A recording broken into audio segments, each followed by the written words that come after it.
ஏன் நாய்க்கு மட்டும்தான் ஸ்கின்ல இப்படி அலர்ஜி ஆகுதுன்னு சொல்லிட்டு ஹாஸ்பிட்டல் தூக்கிட்டு போனா வந்திருக்க பாதி நாய்களுக்கு இதே பிரச்சனை தான் இருந்திருக்கு. வெல்கம் டு நான் நாய் வளர்க்க போறேன் எபிசோட் 13. நண்பர்களே, ஃபர்ஸ்ட் மண்டை மேல மட்டும் தான் அவனு வந்தது. இப்போ ஆள் இடத்துல அட்டாக்கிங்கா இப்படி வர ஆரம்பிச்சிருச்சு. நானும் இவனை ஃபுல்லா வீட்டுக்குள்ள தான் வச்சிருக்கேன். ஃப்ளோர் கிளீனர் கூட மாத்தியாச்சு. இதுக்கப்புறம் நான் ஃப்ளோரை தான் மாத்தணும்னு நினைக்கிறேன். இப்படியே போனா வேலைக்காகாது, தூரமா இருந்தாலும் பரவாயில்லன்னு சொல்லிட்டு நம்ம ஃபாலோவர் ஒரு நல்ல ஹாஸ்பிட்டல் சஜஸ்ட் பண்ணியிருந்தாரு. அவர்கிட்ட போயிட்டு ஒரு 1.5 மணி நேரம் டிராவல் கழிச்சு அப்பாயின்மெண்ட் போட்டாச்சு. போன வாட்டி ரோடு கொஞ்சம் காலியா இருந்து செகண்ட் கியர்ல ஊன்னு வலிச்சதுல ஆவாஸ் ஆகி லைட்டா கொஞ்சம் சுச்சு போயிட்டான் சீட்ல. அதனால இந்த வாட்டி அந்த மாதிரி அசம்பாவிதம் நடக்கக்கூடாதுன்னு சொல்லிட்டு கீழே ஒரு ட்ரை ஷீட்டை போட்டு அவதார் பேக்ல அட்டாக்கிங்கா வச்சுக்கிட்டேன். என் வீட்டில் திடீர்னு பாக்குறப்ப யாரா இவன் ஜீன்ஸ் பேண்ட் போட்டு ஜிம்முக்கு போறான்னு நினைச்சிட்டாங்க. பட் உள்ள ஒருத்தனை உட்கார வச்சிருக்கிறது யாருக்கும் தெரியல. போற வழியில மென்டல் ஸ்டிமுலேஷன் ஒர்க்னு சொல்லிட்டு ஒரு 1/2 மணி நேரம் நாய் குலைக்கிற மாதிரி போட்டு விட்டேன். என்னடா இது சத்தம் மட்டும் கேட்குது, சம்பவம் எங்க நடக்குதுன்னு தெரியலேன்னு ஆச்சரியத்தில் வேடிக்கை பார்த்துட்டே இருந்தான். அப்படியே வந்து சேர்ந்துட்டோம். மேலே கூட்டு போயிட்டு டேபிள்ல ஏத்த சிட்டு ஷேக்கணும்னு சொன்னோடனே அவன் பண்ணிட்டானா. பக்கத்தில் இருக்கவங்களாம் நான் ஏதோ பெரிய டாக்டர்னு சொல்லிட்டு ப்ரோ எப்படி இதெல்லாம் கற்றுக் கொடுத்தீங்கன்னு கேட்குறாங்க. என்ன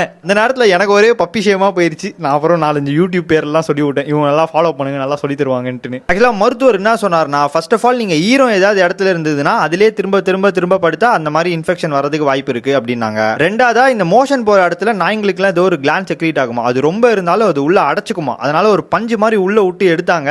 இதுக்கு மட்டும் தான் எப்படின்னு பார்த்தா அடுத்த வந்து 2 நாய்க்கும் இந்த மாதிரி ஏதோ அடைப்பு இருந்திருக்கு போல. ஸோ அது கூட ஒரு பிரச்சனையா இருக்கும் அப்படின்னு சொன்னாங்க. நான் அப்படியே சைக்கிள் கேப்ல இந்த மாதிரி நான் ஹோம் ஃபுட் தான் தரேன், ஸோ ஃபுட்டில் ஏதாவது அலர்ஜியா இருக்குமா அப்படின்னு கேட்டேன். உங்க ஃபர்ஸ்ட் ஒரு வாரத்துக்கு நீங்க கொடுக்குற ஃபுட்டெல்லாம் மாத்தாதீங்க, இதை கொடுங்க, இதுல சரியாயிடுச்சுன்னா ஃபுட்டு பிரச்சனை இல்லை, இதுலயும் சரியால அப்படின்னா தென் ஃபுட்டில் ஏதாவது குறைக்க வேண்டியதா இருக்கும், அப்பதான் நம்மளுக்கு தெரியும் அப்படின்னாங்க. இந்த டாக்டர் பேசும்போதே ஆக்சுவலா அவரோட எக்ஸ்பீரியன்ஸ் நல்லாவே தெரிஞ்சது. அதனால இது சஜஸ்ட் பண்ண நம்ம ஃபாலோவருக்கு ஒரு நன்றி. இந்த மாதிரி பெரிய பிரீடுக்குலாம் எஸ்பெஷலி ஹோம் ஃபுட் கொடுக்க போறோம்னா கால்சியம் ரொம்ப முக்கியம். அதனால அவங்க கால்சியம் சப்ளிமெண்ட்டும் சேர்த்து ஆட் பண்ணியிருந்தாங்க. பட் நான் தான் ஆல்ரெடி வீட்டில் சப்ளிமெண்ட் ஃபேக்டரியே வாங்கி வச்சிருக்கேனே, ஸோ அதை மட்டும் கேன்சல் பண்ணிட்டு மிச்சம் இருக்க 3 வாங்கிட்டு போயிட்டேன். இந்த மெடிசன்ஸ்ல ஆஃப்டர் மீல் கொடுக்க சொல்லி பிரிஸ்கிரைப் பண்ணியிருந்தாங்க. இதுல என்ன ஒரு கூத்து நடந்ததுன்னா, ஆக்சுவலா ஓரலா கொடுக்க வேண்டிய லிக்விட் 3.5 ml கொடுங்க அப்படின்னாங்க. திறந்து பார்த்தா உள்ள பவுடரா இருந்தது. இதை எப்படா பவுடர் தூக்கி வாயில் அடிக்கணுமான்னு சொல்லிட்டு கன்ஃபியூஸ் ஆயிட்டேன். அப்புறம் பார்த்தா தான் தெரியுது இது கூட 2 தண்ணி மாதிரி கொடுத்துருந்தாங்க. நான் ஏதோ இவங்க சும்மா கொடுத்துருக்காங்கன்னு சொல்லிட்டு தூக்கி அடிச்சிட்டேன். படிச்சு பார்த்தா தான் தெரியுது அந்த தண்ணியை தூக்கி இதுல கலக்கி நம்ம தாண்டா இதை ஒரு டெக்னிக்கல் டானிக்காக மாத்தணும் அப்படின்ட்டு. வழக்கம் போல இவனுக்கு சாப்பாடு கொடுத்துட்டு